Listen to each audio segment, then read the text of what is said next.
আসসালামু আলাইকুম। দেশ বিদেশ টিভি থেকে হুসেন বলছি। আমার চ্যানেলে সবাইকে স্বাগত। ওবায়দুল কাদের আওয়ামী লীগের সাধারণ সম্পাদক ছিলেন দীর্ঘদিন, এখনো আছেন, যদিও তিনি অ্যাক্টিভ না। এবং এই সাধারণ সম্পাদক মানে হচ্ছে আওয়ামী লীগের শীর্ষ, মানে দ্বিতীয় শীর্ষ পদ। তিনি একসময় ছাত্রনেতা ছিলেন, এমপি হন, মন্ত্রী হন, মোটামুটি সব পদই তিনি বাগাইছেন।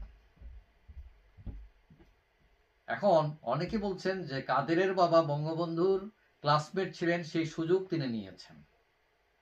এবং অনেকে বলছেন যে তিনি শেখ হাসিনার মানে কথা এত উঠবস করতেন। এখন শেখ হাসিনাকে তো আরেকজন সিনিয়র নেতা, সে আগে পায়ে ধরে সালাম করবে না, কিন্তু কাদের তো পায়ে ধরে সালামও করেন। খুশি যাকে বলে, খুশি করার সব পথ তার জানা আছে। এখন দলের দায়িত্ব থাকা অবস্থায় ওবায়দুল কাদের বিভিন্ন বক্তব্য দিয়ে হাস্যরস তৈরি করে, কমেডি তৈরি করে সমালোচিত হন। এবং অনেকেই বলছেন যে তার এই আচরণ আপত্তিকর। তারপরে মেয়ে গঠিত ব্যাপার নিয়ে অনেক কিছু শোনা যায় তার ব্যাপারে।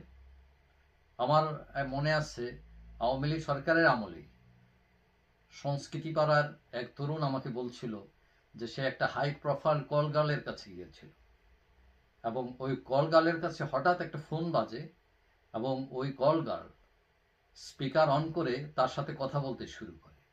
এবং একটু পরেই সে ভালো করে খেয়াল করে দেখে যে অপর প্রান্তে কথা বলতেছেন ওবায়দুল কাদের। তিনি বলতেছেন, ডার্লিং কেমন আছো? এখন এই অবস্থা দেখে মানে ওই তরুণ খুব ভয় পায় সে, এবং এটা বুঝতে পেরে যে সে এখানে যেখানে আসছে এটা হাই প্রোফাইল লোকের এলাকা, এবং ভয়ে সে কাজ না করে চলে আসছে।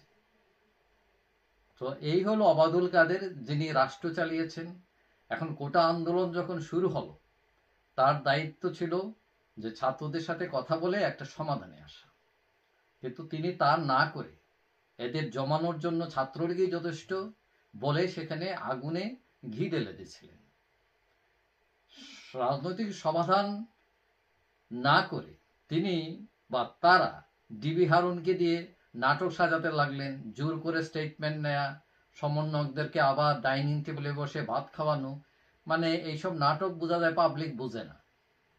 এখন 3 আগস্ট শেখ হাসিনার সভাপতিত্বে যে সভা হয়েছিল 14 দলের, সেখানে হাসানুল হক ইনু, রাশেদ খান মেনন তারাও কিন্তু ওবায়দুল কাদের বিরুদ্ধে অভিযোগ উত্থাপন করেন।